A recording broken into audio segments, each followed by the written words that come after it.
Hey everybody, how's it going? Ron, Don, and Mom here. This is my mother, Melanie, here to talk about some albums that both of our moms enjoyed. Is that what... I could have chosen others. However, I chose these because when I think back on certain times in my life, these were the albums that I was playing over and over again and singing at the top of my lungs. Yes. All right, so I guess we'll start with my mom's. Okay. So we have the Indigo Girls self-titled record, Indigo Girls. Yes. From the 90s. Yeah. So I bought this on a cassette because that's what we did back then when I was 18. And I played it over and over and over again and fell in love with the harmonies and fell in love with the guitars.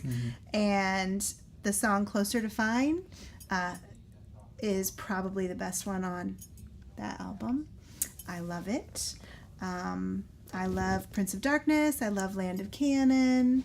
Yeah? Do you like Kid Fears? No, I do not. Why not? Well, now, I don't admit this a whole lot, but I am not a REM fan, and I do not like the sound of Michael Stipe's voice. And I'm sorry if anybody is, but no, I do not like that song. Yeah. And I don't listen to it. But great album. And it kind of catapulted me into a different type of music that I listened to. So I went from, I went to high school and I graduated in 1990. So we were all about the hair bands, It was Guns N' Roses and Motley Crue and Poison and... so I went from that to the Indigo Girls, and that's where I kind of fell. Transition to like a folky style. I did. So that's kind of what this record has. I listened to some of it on here, and I agree with my mom. I really like the songwriting and the vocal harmonies and just that folky style. Yeah. It really fits.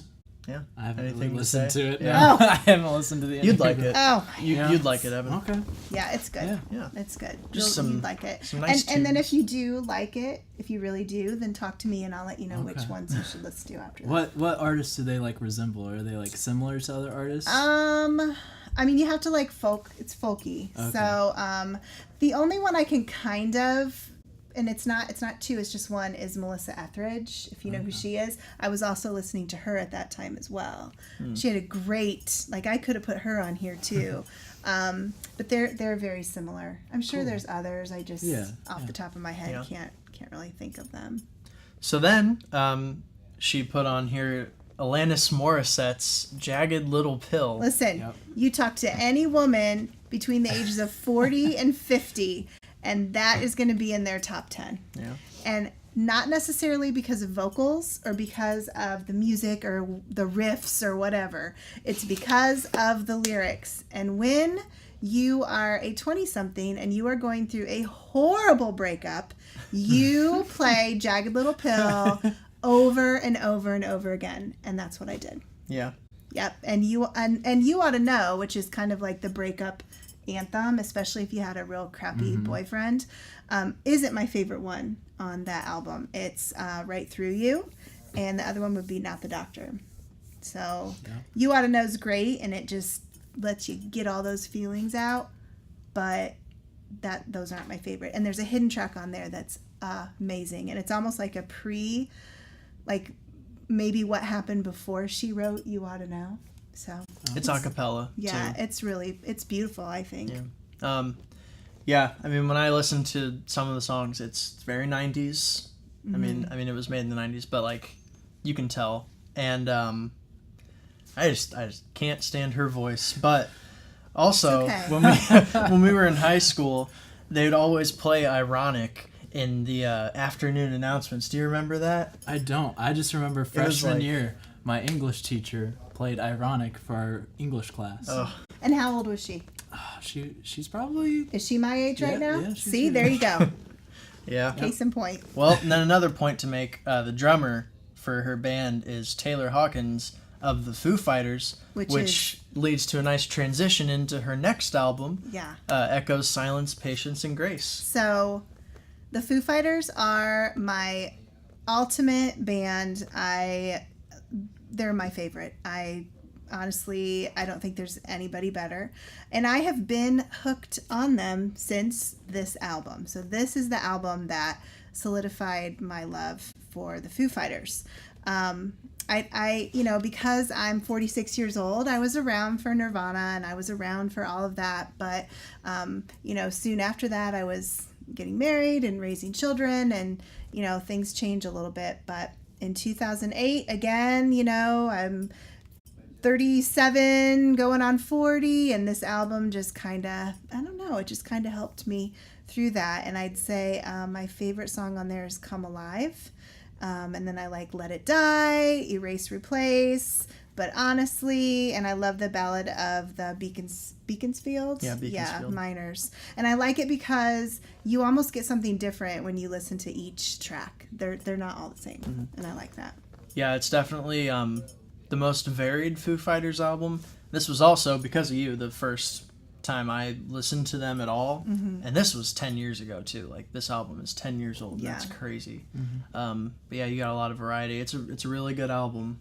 But yeah, this is just one of those acoustic electric albums that's just really nice to listen to. And yeah. Foo Fighters are great. What can you say? They're more than yeah. Now, I could have chosen, and I just want to say this, because I could have chosen many, many, many, many more albums, but more so than albums, it's groups that have influenced me.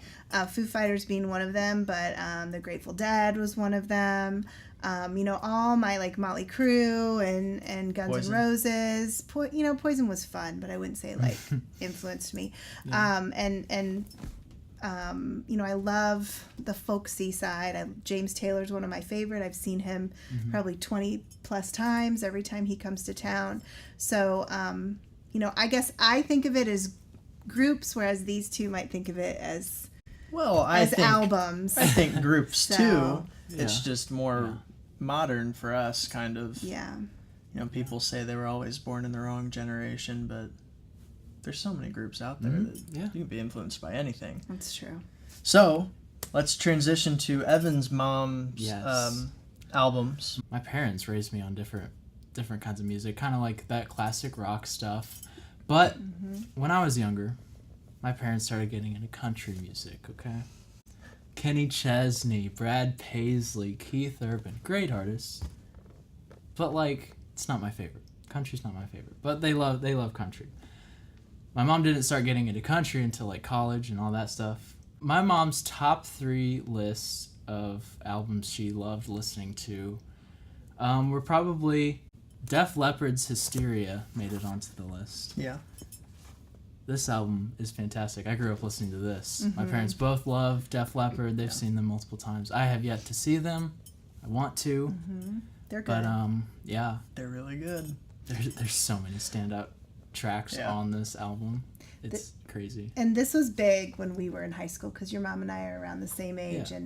And I was 16. And so, growing up where I grew up, by a bunch of lakes, this was boat music. This was driving around music. It was good. Yeah. I don't know what her favorite song on this album is, but it's just hit after hit. Especially in the first half. Yeah. Pour Some Sugar on Me is my all-time favorite Def Leppard song. It's a banger. It's so good. Everything about the song. But yeah, there is just such a great album. Another one she decided to include is John Cougar Mellencamp, Scarecrow. It's good. Yeah. When did this come out? 1985? 85. Yeah. 85. I grew up listening to some of John Cougar. It's good. Good stuff. Well, you're from Indiana, so. Exactly. Well, and 4th grade. yeah. Oh, yeah. I was going to mention. Did you go on? We were both? Yes. John Cougar. I still have that. I still have that on video, by the way. Oh. So if you ever want to show a clip, I don't. I can dig that out for you. In 4th grade, Brandon and I were in a wax museum for our school, and we had to do people from Indiana, famous people from Indiana. We both decided to go as John Cougar Mellencamp. I had no idea who he was at that time. I was like, he's famous. He's a singer. Yeah, I just remembered that he's from Indiana, but you always go to the State Museum, and that one song's playing. What song is Probably that? Jack and Diane. Yeah, Jack and Diane. Yeah. But this one has Small Town. and ROCK yeah. in the USA. Yeah, it has a lot. Rumble Seat, that's my favorite. Lonely All Night's good too. Yeah, there's some good songs on that. Yep. Yeah, it's a good one. And then her third favorite is Michael Jackson's Thriller. Yeah, I got a story about that. Tell us the story. So, listen, Michael Jackson was so popular that, I am a small town white girl, okay? And I had to have a Michael Jackson Beat It jacket. I don't know if you've ever seen what it looks like. Have you ever seen the Beat? Okay. Well, I was at the mall with my grandma, and your grandma great, and she bought me like a knockoff of it. I wore it to school one time. I didn't know it was a knockoff. It was a knockoff. That kind of makes it better. better. Listen. So his had like mesh and chains up here. Mine was like plastic. Like it looked like chains, but it wasn't really. Well, who can afford it? It wasn't leather. I wore it one time, never wore it again, and I'm 46 years old, and I still have friends that I've known since middle school will say, hey, do you remember when you had that Michael Jackson Beat It jacket? So, yeah, he was huge, and that album was really good and, just, like, reached everybody, I think, in the world. Yeah. And still is. Like, Yeah. I mean, people still talk about that album. It's fantastic. Yes. What are some of your favorite tracks on it? PYT. PYT, Pretty Young Thing's yeah, probably that my one's- favorite. that's But good. I like it all, actually. But that one is probably my favorite. Yeah. I like Want to Be Starting Something, The Girl Is Mine, Exactly. PYT. Yeah. Billie Jean Beat It. Thriller. Billie Jean's really good, yeah. And the videos. I know you don't Oh, really yeah. talk about Yeah, videos, yeah. but back in that time, videos were big. And his were big productions. They were almost like little short movies. They Yeah, were I know really his Thriller video was huge Yes. at that time. Oh, yeah. Yep. His Thriller video actually spawned like a bunch of like drug PSAs. Have you ever seen the one? It was like, I think it was during the 80s, but it was this guy and he was like walking around and he was like talking about cocaine, and then he was like, you don't want to end up like me, and then he was like turned into like the Thriller monster by the end of that. Did you Oh. ever see that? No. Well, you mean like the dancers that were zombies? 'Cause Yeah, they turned okay. like All the right. guy. Yeah. Yeah. Yeah. Okay. It was really funny. Yeah. Michael Jackson's remember videos that. are just so good. The one that stands out to me is Black and White. That's on a later album. Yeah. But like that video had that like face changing thing, Oh, yeah. which was like revolutionary at that time. And it I was, do remember it was that one. awesome. But yeah, those are just some albums that our moms really enjoy, and My mom unfortunately decided not to be in this video. She's camera shy. Yep. It's fine. It's whatever. Yeah. I speak for her. But she So, did it. She did the work. She did tell me albums she enjoyed, and it's what I grew up on. So, yeah. well, hope you enjoyed. Catch us next time for the Father's Day video. Oh, Yes. God. Yeah, that'll be fun. Man. All right, catch us next time. Thanks for watching.